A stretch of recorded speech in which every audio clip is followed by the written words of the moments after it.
Pangalawa, gumamit tayo ng malinis na tela pag ating nililisisan ang labas ng tenga.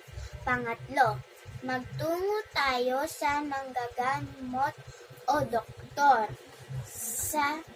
ng ating tenga kung may nararamdaman. Pang-apat, kung tayo ay lalangoy, protektahan natin maglagay tayo ng cap o earplug para di pasukan ng tubig ang ating tenga.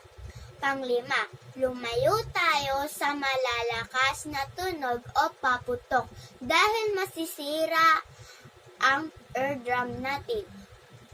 Pang-anim, huwag gumamit ng daliri o hairpin sa pagtanggal ng earwax o tutulis.